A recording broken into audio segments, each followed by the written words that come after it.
Okay, so it is official. Taylor Swift has purchased her masters for around $360 million, according to Billboard. And so she wrote a whole letter and everything like that. So you guys can read that in your own time and everything like that.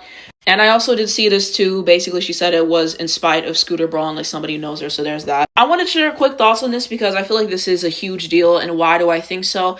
Well, because we know that Taylor Swift has been releasing all these other Taylor versions. You know, she released The Red, she released Fearless, she did Speak Now, she did 1989. So the only albums that she had left was Reputation and her debut. She said she recorded a quarter of Reputation, not even, and it just kind of didn't feel right. Like she couldn't match the energy and everything like that. I think she said debut is done and she's wondering if we still want it. I would like the bonus songs, the re-recordings of the original songs. I think I'm okay with that, but my thoughts on this news, thank God, because honestly, like, I think that Red and Fearless Taylor version are better than the original, and I'll probably keep a lot of stuff from those around. However, it's just, like, I was not fond of 1989 Taylor version. Like, if you know one thing about me, 1989 is one of my pop bibles. It's one of my favorite albums of all time, and so the Taylor version, it just wasn't able to kind of get that spark that I wanted. Stuff like This Love, I wasn't really fond of that rendition of it. I thought some stuff like Out of the Woods, I thought that was really good as well, but I just wasn't that fond of 1989 Taylor version and how good that the original was. Like, it just didn't match that. Like, Style Taylor version was not good. Like it just felt a little off, you know, like that adage of like moving furniture like a few inches to the left. Like, that's really how it felt for me. And Speak Now Taylor version I wasn't fond of because she just didn't have that, you know, angst, that grit that she had, and that's to be expected. You got way older and everything like that. Taylor got money now, she's not going through the same stuff.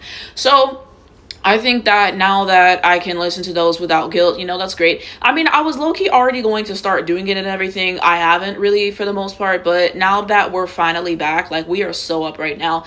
And yeah, I'm just glad we don't have to go through the whole song and dance of Reputation and Debut, because honestly, I only cared about 1989 for the Taylor version. Once she did that and I wasn't pleased with it, I'm just like, yeah, like, I'm good on it. So it's good in that respect to be able to go back, listen to the old stuff. And I think it's good for her as an artist to be able to own her own work, obviously. You know, Mariah Carey owns some of her masters, or some artists who own her things, and Taylor owns her masters from her Lover album going forward. So I think it's great that she has ownership of her work, and, you know, she's worked hard on these songs. And owning your masters, I think you make 90% of, you know, the sales, or you make a lot more if you own your masters, basically. And Taylor Swift earns that. And so for it to be ripped away from her in that way, and a whole Scooter Braun of it all, and I can understand her frustration with that. I'm glad she was able to devalue her masters enough to where she could ultimately make the purchase. $360 million is a lot of money, it is, but, you know, Taylor Swift a billionaire, so I mean, she can afford it, she'll be all right. So yeah, I don't know, I'm not gonna do too much on people who are listening to the regular versions anyways, because again, she's a billionaire, she'll be all right, you know what I'm saying?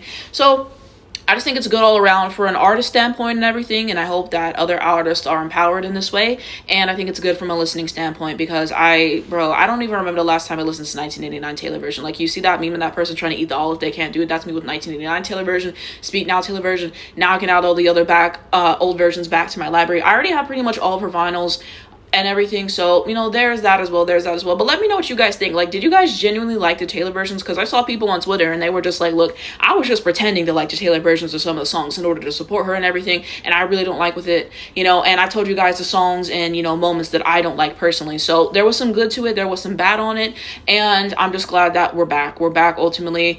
And there's just something about those original albums, what she was going through at that time, you can't recapture that. So I'm happy for Taylor Swift. I am a Taylor Swift fan. I'm a Taylor Swift enjoyer. So it's good news for everybody, I think. And I'm happy she was able to get her stuff back. But let me know what you guys think down below. Do you think this is going to set a precedent for more artists to be able to buy their masters back? And we can kind of continue that conversation. Are you happy about it? Are you still going to listen to the Taylor versions anyways? And we can continue that. But, you know, smart business move by Taylor to do so, I think.